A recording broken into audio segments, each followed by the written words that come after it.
আসসালামু আলাইকুম everyone, welcome to Sultana's kitchen.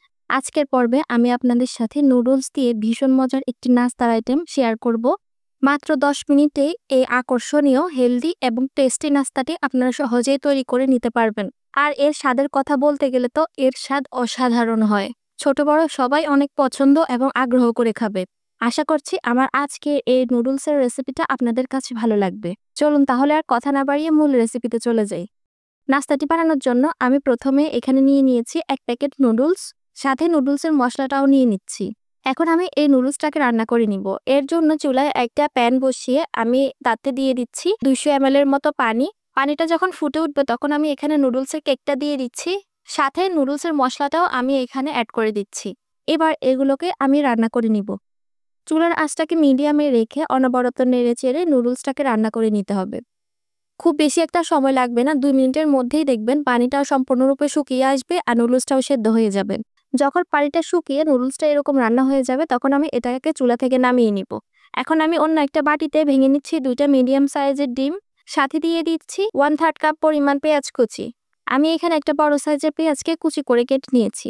তারপর এখানে দিয়ে দিচ্ছি 3-4টার মতো কাঁচামরিচ কুচি, আর দিয়ে দিচ্ছি একটা মিডিয়াম সাইজের টমেটো কুচি, 2 টেবিল চামচ পরিমাণ ধনিয়া পাতা কুচি, সাথে আরো দিয়ে দিচ্ছি স্বাদমতো কিছুটা লবণ আর 1/4 চা চামচের মতো গরম মশলার গুঁড়া। এবার এই সবকিছুকে একটা কাঁটা চামচের সাহায্যে খুব ভালোভাবে মিশিয়ে নিতে হবে, যেন ডিমের কোনো বড় লাম্পস থেকে না যায় সেদিকে লক্ষ্য রাখবেন। খুব ভালোভাবে সবকিছুকে মিশিয়ে নেওয়ার পর এখন এই মিশ্রণটাকে আমরা ভেজে নিব। তার জন্য চুলায় একটা প্যান বসিয়ে সেখানে 2 টেবিল চামচের মতো তেল দিয়ে দিচ্ছি। তেলটা যখন গরম হয়ে আসবে তখন আমি এখানে ডিমের মিশ্রণটা ঢেলে দিচ্ছি। তারপর চুলার আঁচটাকে মিডিয়াম লো এর মাঝামাঝি রেখে এটাকে ঢাকনা দিয়ে ঢেকে রান্না করব যতক্ষণ না পর্যন্ত এর উপরের সাইডটা সেদ্ধ হয়ে যায়। প্রায় 2 মিনিটের মতো এটাকে রান্না করে নেওয়ার পর এখন আমি ঢাকনাটা খুলে নিচ্ছি। দেখতেই পাচ্ছেন উপরের সাইডটা কিন্তু সেদ্ধ হয়ে গেছে আর নিচের সাইডটায় খুব সুন্দর একটা কালার চলে এসেছে।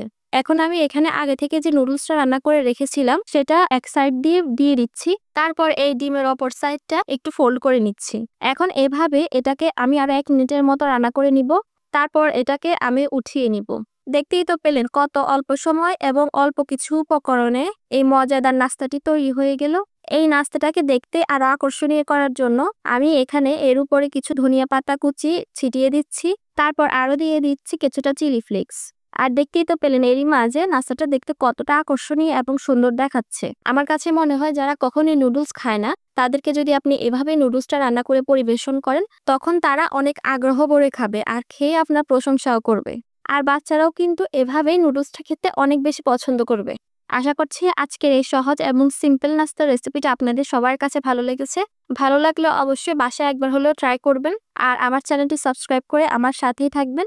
আজকের ভিডিওটা এই পর্যন্তই। সবাই ভালো থাকবেন, সুস্থ থাকবেন। আল্লাহ হাফেজ।